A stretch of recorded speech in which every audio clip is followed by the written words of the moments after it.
Like کر کے آگے شیئر ضرور کر دینا۔ اولاد نافرمان کیوں ہے؟ کیوں ہے؟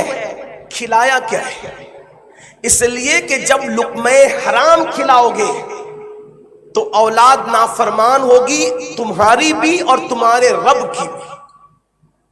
کتنے بھی بڑے ادارے میں پڑھا لو، کتنے بھی بڑے اسکول میں پڑھا لو، کتنے بھی بڑے مدرسے میں پڑھا لو، اگر پیٹ میں حلال نہیں ڈالا، دیکھو خون اثر دکھاتا ہے، خون کی اپنی تاثیر ہے، خون کی اپنی تاثیر ہے۔ اسی لیے ہمارے اسلاف نے اولاد کی تربیت پر جتنی توجہ دی ہے اس سے زیادہ ان کے لقمے پہ توجہ دی ہے۔ آج چائنیز کی دکانوں کے نام پر، نان ویج کی دکانوں کے نام پر لوگ کیا کیا جا کے کھاتے ہیں، یہ رول کھا رہے ہیں، وہ پیزا کھا رہے ہیں، کیا کیا ملا ہوا ہے مجھے نہیں پتا اس میں کیا کیا ملا ہوا ہے، اس لیے کہ کسی چیز کو حرام کہنے کے لیے دلیل قطعی چاہیے، لیکن جو باتیں دائیں بائیں سے کان پہ آتی ہے، ذبیحہ ہے کہ نہیں ہے، حلال کیا ہے کہ نہیں ہے، جو آیا کھا رہے ہو۔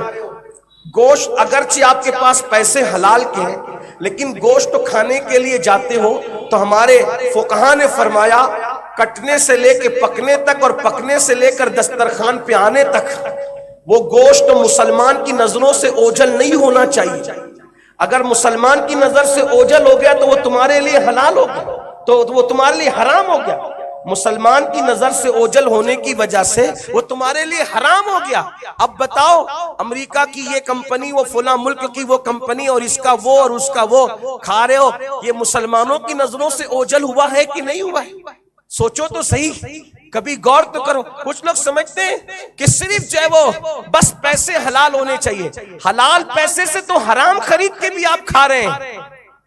اسی طریقے سے آپ سافٹ ڈرنکس کے نام پر جو اپنے حلق کے نیچے اتار رہے ہو، اس میں ذرا علماء سے پوچھو کن کن چیزوں کے اندر الکوہل کی ملاوٹ ہے اور اس کے نام پر کیا کیا تمہیں کھلایا جا رہا ہے۔ اسی طرح سے مردانہ قوت کے نام پر کتنی نشاور دوائیں تمہارے حلق کے نیچے ڈالی جا رہی ہے۔ اسی طریقے سے اور دواؤں کے نام پر کیا کیا حرام تمہیں کھلایا جا رہا ہے، اس پر کون توجہ کرے گا، اس پر کون غور کرے گا؟ یاد رکھنا، آج مسلمانوں کو صرف دین اتنا چاہیے، بس جمعہ کی 2 رکعت، عیدین کی 2 رکعت، عید الفطر کا 1 دن، بقرعید کے 3 دن، نکاح کے 2 منٹ ایجاب و قبول کے، بس اتنا اسلام ان کے لیے کافی ہے۔ یاد رکھنا، اسلام صرف اتنے کا نام نہیں ہے، اسلام مکمل دین، اسلام مکمل نظام حیات، اسلام مکمل قانون، اسلام مکمل ضابط حیات، نیند سے اٹھنے سے لے کے سونے تک اور پیدائش سے لے کر موت کی آخری ہچکی تک جو سارا قانون عطا کرے اس کو اسلام کہتے ہیں۔ اور قانون بھی وہ لقد کان لکم فی رسول اللہ اسوۃ حسنہ، کہ تمہارے لیے تمہارے نبی کی زندگی میں بہترین نمونہ ہے۔ آج ہر ماں باپ بے چین، بے قرار، اولاد نافرمان۔ میں نافرمان اولاد کی تائید تو اور حمایت تو نہیں کر رہا ہوں، لیکن ایک بات بتا دوں، اس میں حرام لقمے کا بڑا عمل،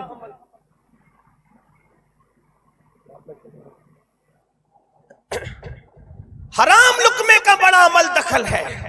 اپنے بچوں کو حرام نہ کھلاؤ، ان کی صحیح تربیت کرو۔ اور نوجوانوں سے بھی کہتا ہوں، اپنے ماں باپ کی نافرمانی سے بچو، اپنے ماں باپ پہ ظلم کرنے سے بچو۔ آج کل یہ بھی ہے کہ چلو نمازیں بھی پڑھو، کتابیں بھی پڑھو، داڑیاں بھی رکھو، اب ماں باپ کیا ہے، وہ تو گھر کا کچرا ہے، ان بڈھا بڈھی کو کیا سمجھ میں آتا ہے۔ ہم تو جدید دور کے لوگ ہیں، ٹیکنالوجی کے دور کے لوگ ہیں، جہاں پسند آئے وہاں شادیاں کریں گے، جہاں پسند آئے لڑکیوں سے باتیں کریں گے۔ ماں باپ دن دن بھر ترستے رہیں، 24 گھنٹہ بے چین رہیں، اولاد کا انتظار کریں، میرا بیٹا آئے گا تو مجھ سے خیریت پوچھے گا، مجھ سے بات کرے گا۔ ماں باپ کے لیے بات کرنے کے لیے ٹائم نہیں، ماں باپ کو وقت دینے کے لیے ٹائم نہیں۔ ایک بات آپ کو بتاؤں، میری قوم کے جوانوں، آج شاید ہمیں بوڑھے ماں باپ کا احساس ہو یا نہ ہو، مگر ایک بات یاد رکھنا، ہمیں جتنی بچپنے میں میں اپنے ماں باپ کی ضرورت تھی، اس سے زیادہ بڑھاپے میں ہمارے ماں باپ کو ہماری ضرورت ہوتی ہے۔ جب ہم بچے تھے، ماں نظر نہیں آتی تھی، تو ہم گھر میں آنے کے بعد پہلا سوال کیا کرتے تھے؟ میری امی، میری امی، میری امی کہاں ہے؟ تو جیسے بچپن میں ہر سیکنڈ ہمیں ماں اور باپ کی ضرورت تھی، ویسے بڑھاپے میں ہمارے بوڑھے ماں باپ کو ہماری ضرورت ہے۔ ہم ان کو مٹھائی دے نہ دیں، ان کو گفٹ دے نہ دیں، ہم ان کو کچھ اور دے نہ دیں، صرف ماں باپ کے پاس جا کر کے بیٹھ جاؤ، ان سے پوچھو ان کا دل کتنا بڑا ہو جاتا ہے۔ مگر یاد رکھنا، جب ہمیں یہ احساس نہیں ہے، جس وقت ہم بوڑھے ہوں گے، بڑھاپے کی منزل کو پہنچیں گے اور ہمیں اپنی اولاد کی ضرورت ہوگی اور اولاد ہمیں نہ ملے گی، تب ہمیں احساس ہوگا کہ ہم نے والدین کو کتنا ترسایا، والدین کو کتنا تڑپایا، ماں باپ کو کتنی تکلیف دی۔ سن لو اپنے نبی کا فرمان، سن لو مصطفیٰ جان رحمت کا فرمان، سن لو غیب دا نبی سابق و مصدوق کا فرمان۔ اللہ کے رسول صلی اللہ علیہ وآلہ وسلم فرماتے ہیں، اگر کوئی روزانہ روزہ رکھے اور پوری پوری رات نماز پڑھے اور اس کا روزہ اور اس کی نماز اتنی بے مثال ہو کہ وہ پوری دنیا میں روزے کے معاملے میں سب سے منفرد ہو جائے، نمازوں کے معاملے میں منفرد ہو جائے، تلاوت کے معاملے میں منفرد ہو جائے، حدیث پاک کا مفہوم ہے اتنی عبادت کر لے کہ اس کی عبادت کی وجہ سے وہ یکتائے روزگار بن جائے، وہ بے مثال بن جائے، اور ماں باپ کی نافرمانی کرے۔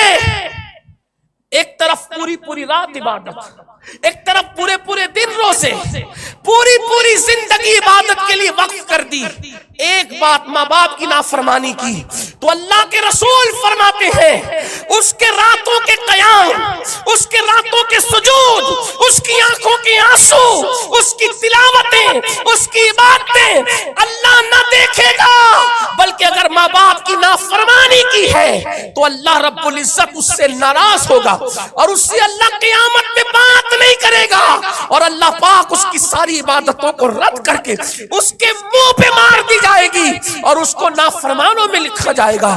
بلکہ یہاں تک فرمایا میرے آقا نے، ماں باپ کا نافرمان اگر شہید ہو جائے اللہ کی راہ میں تو بھی وہ جنت میں نہیں جائے گا، شہید ہو کر بھی جنت میں نہیں جائے گا جب تک وہ اپنے ماں باپ کو راضی نہ کر لے۔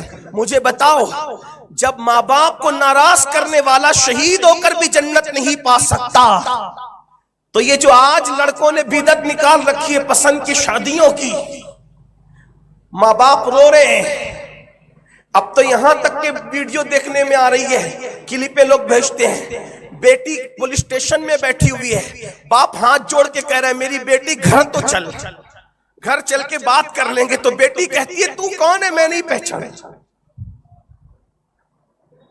جب ماں باپ کو ناراض کر کے سجدوں میں بہارے نہیں ہے،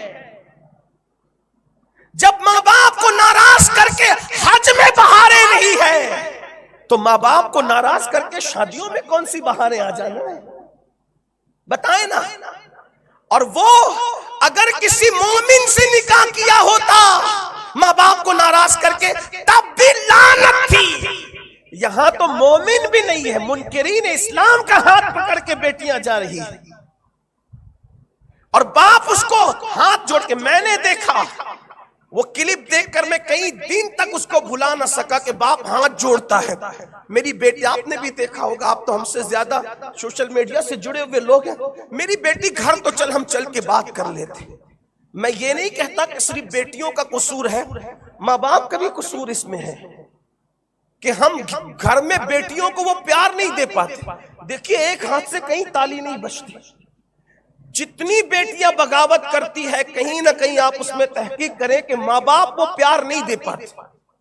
بیٹوں کے لیے ایک الگ وی آئی پی سسٹم بنا رکھا ہے اور بیٹیوں کے لیے جھاڑو پوچھنے کرنے کی حیثیت ان کو دے رکھی۔ یہ ظلم ہے۔ بیٹا بیٹی میں فرق کرنے والوں، بیٹی کہاں سے آئی اور بیٹا کہاں سے بتاؤ؟ ویسے تو ہمیں حکم دیا گیا ہے کہ ہم بیٹیوں سے زیادہ پیار کریں۔ ظالموں، یہ جو بیٹیاں اگر غیروں کا ہاتھ پکڑ کے بھاگ رہی ہے تو اس میں ظالم بھائی کا قصور ہے کہ وہ اپنی بہن کو بہن کی حیثیت سے پیار نہ دے سکا۔ یہ ماں باپ کا قصور ہے کہ وہ بیٹی کا اس کو درجہ نہ دے سکے. ظاہر سی بات ہے کسی کو گھر میں کھانا نہ ملے گا تو وہ چوری کر کے کھانے پہ مجبور ہوگا کہ نہیں ہوگا, وہ چرائے گا کہ نہیں چرائے گا. میں کہتا ہوں خدا کی عزت کی قسم, جو پیار دینے کا حکم مدینے کے تاجدار نے دیا ہے وہی پیار اگر ہم گھر میں بیٹیوں کو دیں گے تو ہماری بیٹیاں کبھی کسی کو ٹکر نہیں دیکھے گی. آج بھی حیدرآباد والوں میں ذمہ داری سے کہتا ہوں, یہ جو سوشل میڈیا پہ اتنا بکا جاتا ہے کہ اتنی بھاگ گئی اتنی بھاگ گئی, یہ ہم سوشل میڈیا کے کہنے پہ کیوں کہیں؟ ہو سکتا ہے ہماری بیٹیوں کو بدنام کرنے کے لیے غلط پروپیگنڈا بھی استعمال کیا جا رہا ہو. کسی کے جھوٹا ہونے کے لیے اتنا ہی کافی ہے کہ جو سنے وہ بول دے. ہاں کچھ گئی ضرور ہے, ہم ان کے ساتھ نہیں ہیں, لیکن ایک بات کہہ دوں, اب بھی مسلمانوں کی بیٹیوں میں اتنی حیا اور غیرت موجود ہے. کسی کی ماں میں ابھی بھی اتنی غیرت نہیں ہے جتنی مسلمانوں کی بیٹیوں میں موجود ہے. اس لیے کہ یہاں ہمارے یہاں بیٹی عام نچنیوں کا نام بیٹی نہیں ہے, کرکٹروں کا نام ہمارے یہاں بیٹی نہیں ہے, ٹینس کھیلنے والیوں کا نام ہمارے یہاں بیٹی نہیں ہے, گیم کھیلنے والوں کا نام ہمارے یہاں بیٹی نہیں ہے. ہمارے یہاں بیٹی بہت بلند درجہ ہے. زینب بنت علی کو ہمارے یہاں بیٹی کہا جاتا ہے. وہ بیٹی جب پورا قافلہ لٹ جاتا ہے تو اپنی آبرو بھی, دین کی آبرو بھی, امامت کی آبرو بھی, ولایت کی آبرو بھی, خاندان رسالت کی آبرو بھی, جو اپنے کندھوں پہ سجا کر کے مدینے تک قائدانہ شان سے لے جاتی ہے, اسی کو زینب بنت علی کہتے ہیں. سبحان اللہ سبحان اللہ. نعرہ تکبیر, نعرہ رسالت, نعرہ رسالت. اہل بیت اطہار زندہ آباد, اہل بیت اطہار. ارے جب اہل بیت میں کوئی خطبہ دینے والی زبان نہ رہی تو پھر زینب بنت علی نے وہ خطبہ دیا کہ 1350 سال کے بعد بھی دمشق کے در و دیوار زینب کے خطبے کی آواز سے گونج رہے ہیں. اور بولنے والے بول اٹھے, علی تو شہید ہو گئے, علی کا خطبہ دربار یزید میں کیسے گونج رہا ہے؟ تو کہنے والے نے کہا علی تو چلے گئے لیکن علی کی تربیت یافتہ غیرت مند بیٹی زینب, سبحان اللہ سبحان اللہ, کیا زینب اب بھی موجود ہے. سبحان اللہ سبحان اور یہ زینب نام رکھا تھا زبان ماں اوہا نے, وہ زبان جس کو سب کن کی کنجی کہے, اس کی نافذ حکومت پہ لاکھوں سلام, وہ دہن جس کی ہر بات وحی خدا, چشمہ علم و حکمت پہ لاکھوں سلام. زینب نام محمد الرسول اللہ نے رکھا تھا. گھٹی بھی رسول اللہ نے دی تھی, اذان بھی رسول اللہ نے دی تھی. تو زینب کا مطلب کیا ہے؟ زینب اپنے باپ کی زینت. زینب نے بتا دیا میں باپ کی زینت بن کر دربار یزید میں کھڑی ہوں اور باپ کی یاد دلا رہی ہوں. علی کیسے بول رہے ہیں؟ تو کہنے والا مجبور ہو کر کہہ اٹھا علی نہیں, زینب لہجے علی میں آج گفتگو کر رہی ہے اور اپنی آواز کو باپ کا لہجہ دے کر آواز کو بھی پردہ عطا کر رہی ہے. دربار میں بولی بھی تو لہجے میں علی کے, زینب نے کسی حال میں پردہ نہیں چھوڑا.